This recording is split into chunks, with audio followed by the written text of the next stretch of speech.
Primeiro, dizer e lamentar como cidadão brasileiro, como eleitor, né, como advogado que jurei defender a Constituição, tudo aquilo que nós assistimos no último domingo, dia 8, que ficará marcado na nossa história. Tristemente, mas ficará marcado. A cada momento e a cada desenrolar dos fatos no domingo, eu, inclusive, alertava os meus filhos que estavam comigo que gravassem aquelas imagens e tudo que aquilo que nós estávamos vindo, vendo, porque era, na verdade, um fato histórico. Jamais aconteceu no país, mesmo em tempos outros, né, de um enfrentamento, de uma não concordância com o resultado político eleitoral, levar a tantas pessoas, milhares de pessoas, a praticar a invasão simultânea da sede dos três poderes constituídos, as mais importantes sedes dos poderes em Brasília. Enfim, o que nos impactou e que nos chocou bastantemente. Logicamente, com essa invasão, com esse crime, com essa tentativa de golpe, com essa bagunça, com essa baderna, como queira, isso gera uma reação em seguida, notadamente de quem tem a função constitucional de regular as relações entre as pessoas, que é justamente o Poder Judiciário. E aí nós estamos assistindo, para e passo, né, da madrugada do amanhecer da segunda até agora, uma sucessividade de decisões. Comentar a decisão judicial sempre é complicado, ainda mais porque eu não conheço os autos, eu não tive acesso aos documentos, ao que efetivamente consta dos autos. Eu estou aqui fazendo um comentário jurídico apenas das decisões que li até agora, de todas elas, e digo que no primeiro momento, decisão judicial ela nunca é totalmente admitida, né? Ela é totalmente favorável, há sempre quem vai divergir, e tem os instrumentos legais para quem diverge, para quem não concorda de uma decisão judicial, que é justamente o recurso previsto na própria legislação processual. E são duas coisas antes, até mesmo de comentar decisões, que eu preciso deixar bastante claro. Primeiro, que tudo que tem sido decidido, Zé Neto, o Poder Judiciário tem sido provocado. Há um princípio constitucional, que é o princípio da inércia. Em regra, o Poder Judiciário não age de ofício. Precisa haver uma provocação de quem tem legitimidade. Neste caso aí, a AGU provocou, o senador Randolfo Rodrigues provocou, outra frente de advogados pró-democracia fez uma provocação, também o Ministério Público fez alguma provocação, e todas as respostas em forma de decisão são dadas pela provocação prévia necessária, cumprindo o princípio da inércia. O segundo princípio importante é de que o Poder Judiciário ele é inafastável, ao princípio da inafastabilidade, ou seja, uma vez provocado, o Poder Judiciário não pode prevaricar, não pode deixar sem resposta, não pode deixar sem decidir. E aí, para cada provocação, para cada pedido, para cada requerimento, há uma resposta em decisão. Daí que, sucessivamente, nós estamos vendo essas decisões que são, portanto, uma resposta às provocações anteriores que estão sendo feitas. Na minha ótica, é preciso pôr ordem na casa. E já tramitava no Supremo Tribunal Federal um inquérito que tratava desses crimes e dessas tentativas de violar a democracia. Inclusive, também já tinha uma DPF, uma ação de descumprimento de preceito fundamental, se não me engano, a 519, que já tratava da matéria, e dentro do bojo desses autos foram feitos na noite ainda do dia 8, duas provocações, uma pela AGU e outra pelo senador Randolfo Rodrigues, e já na madrugada vem a primeira decisão, que em suma o ministro relator, que já era antes, que continua sendo Alexandre Moraes, fez e determinou a suspensão do exercício do cargo do mandato eletivo pelo governador Ibanez Rocha, determinou a desocupação e dissolução de todos os acampamentos, o impedimento de ocupar as vias públicas, a apreensão e bloqueio de ônibus, em torno de 100 ônibus que estavam lá em Brasília, levando os manifestantes, ou baderneiros, ou criminosos, como queiram, a proibição de, dali para frente, até 31 de janeiro, proibir a entrada de qualquer ônibus em Brasília, para evitar que outros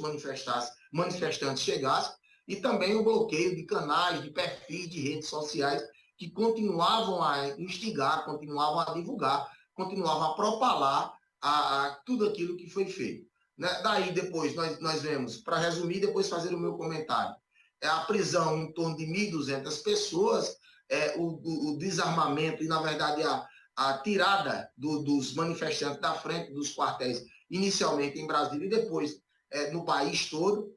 Tivemos a decretação ainda da prisão do ex-ministro Anderson Torres, ministro da Justiça, e que foi rapidamente nomeado e depois exonerado como secretário de Segurança Pública do Distrito Federal, a prisão de outras autoridades policiais, entre elas o ex-comandante lá do GDF, da polícia do GDF, que foi Fábio Augusto, e outras tantas decisões. Então, a decisão ela nunca é bem recebida totalmente, há uma série de críticas aí ao ministro Alexandre Moraes, inclusive uma crítica bastante qualificada, que é do ex-ministro do STF, Marco Aurélio, na Band News ontem falou sobre isso.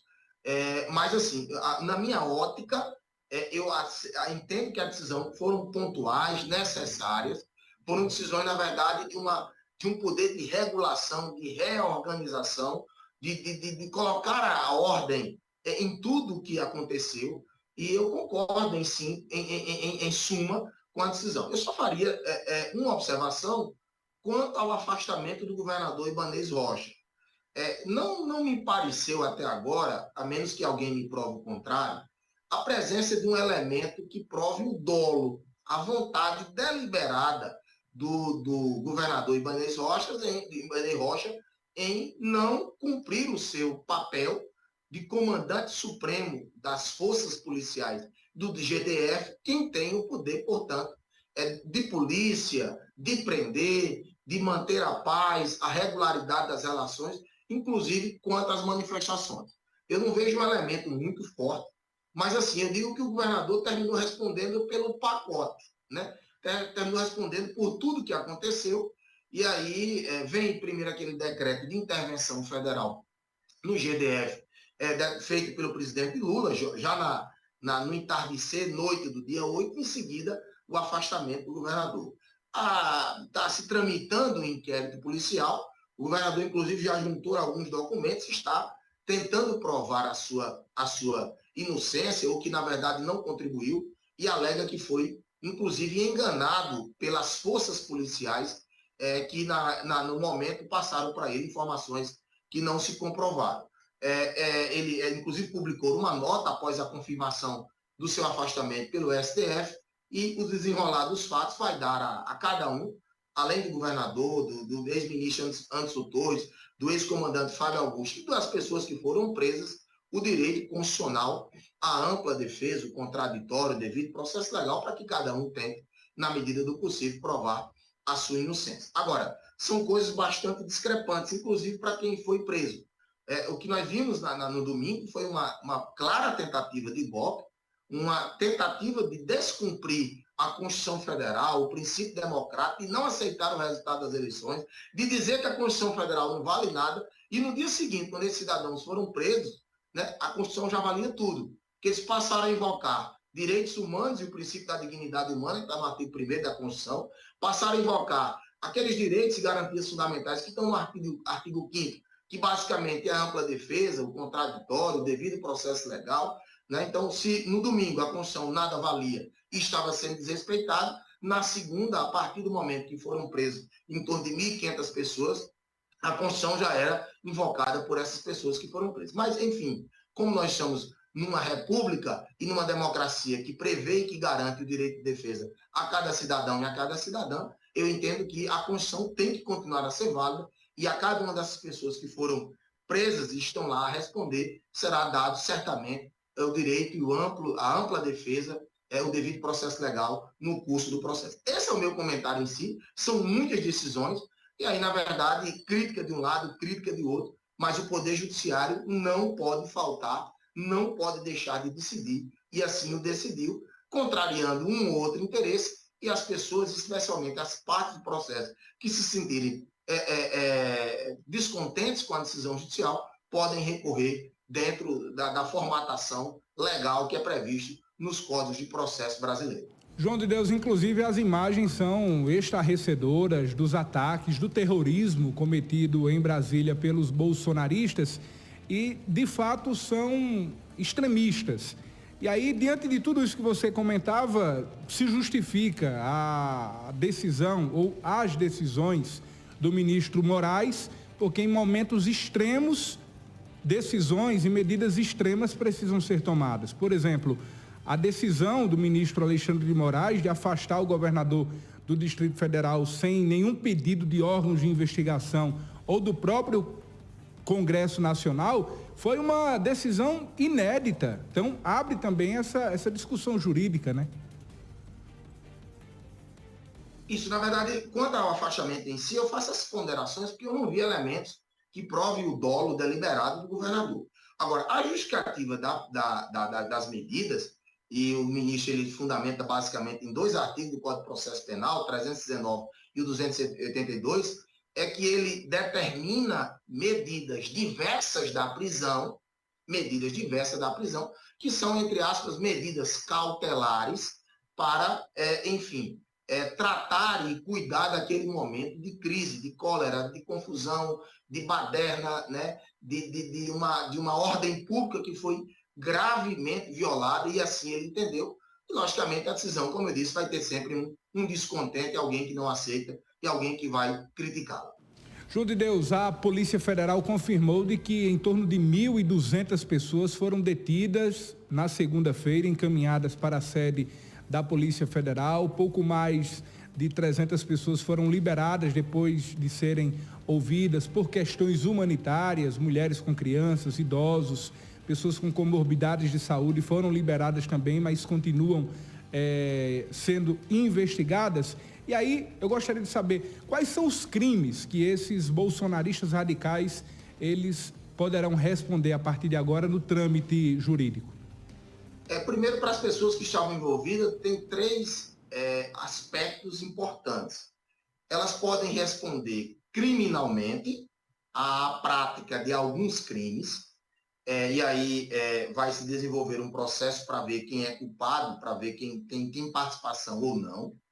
Depois, elas podem responder civilmente para ressarcir os danos causados ao patrimônio público, vidraças, objetos de cultura, né, acervo cultural, presentes, cadeiras, móveis foram destruídos dos 3 poderes.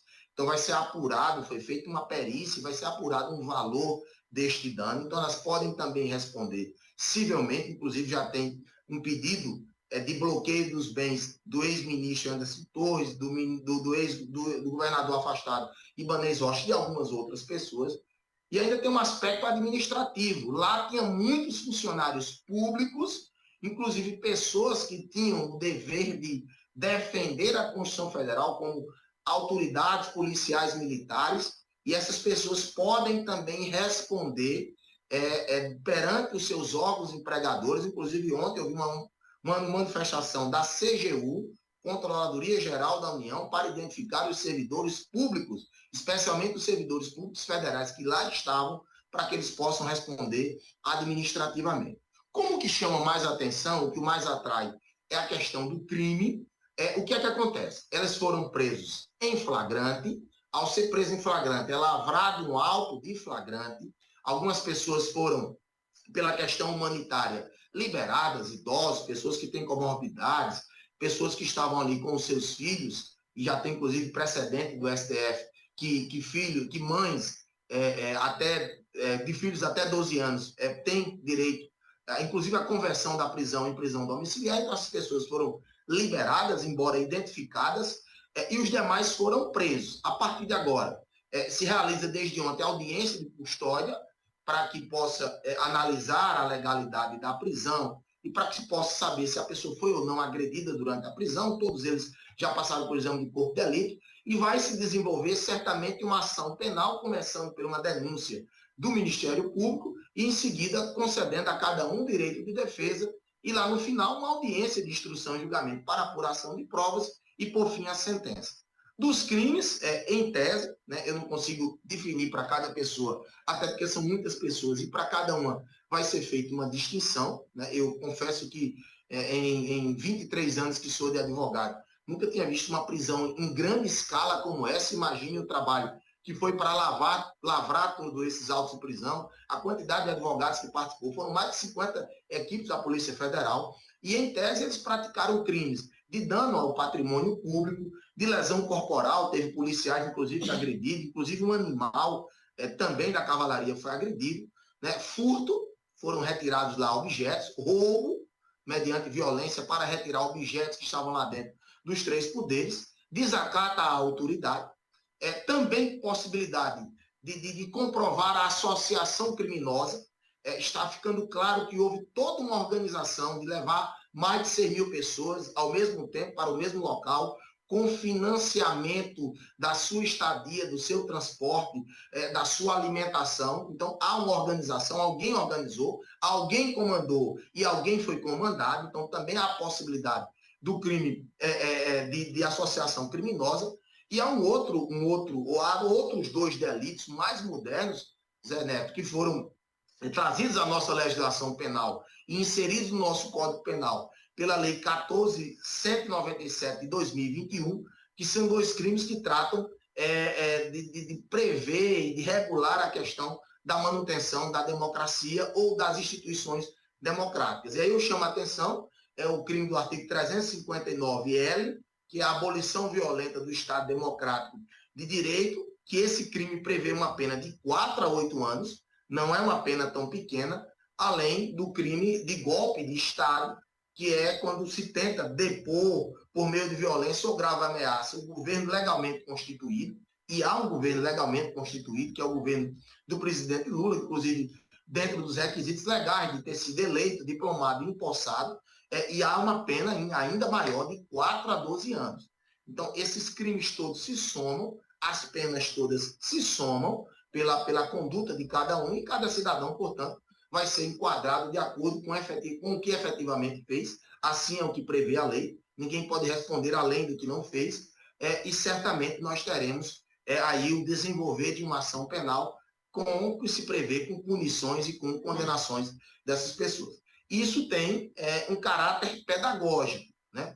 Isso tem um caráter de servir de exemplo para que outras pessoas não tentem novamente atentar contra a democracia, contra as instituições, contra os poderes, fazer invasão, baderna, quebrar bens públicos, veículos, agredir pessoas por uma ideologia política que já passou do tempo. As eleições passaram e eu digo que o Brasil precisa agora de paz, de regularidade e de dar tempo a cada um dos governos, seja dos estados e seja do governo federal, para que possa cumprir as suas metas, as suas missões, as suas pautas, as suas promessas. Se assim não fizer, daqui a 4 anos, e já está previsto na lei, a democracia prevê um novo momento de avaliação, de eleição, de escolher os nossos representantes em cada um dos poderes.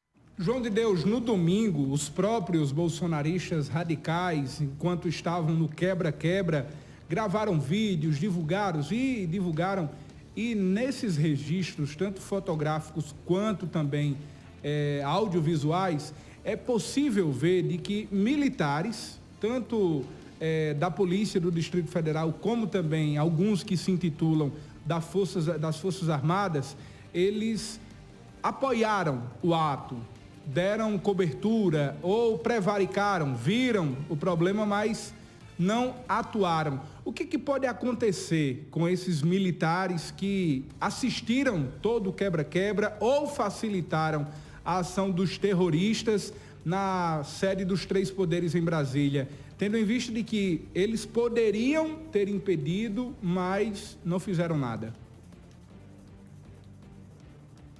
O funcionário público que é militar, ele tem dever, da qualidade de técnico ou de oficial do poder, de defender a Constituição Federal e aí, por consequência, a paz, a regularidade das relações sociais, e ele tem um dever.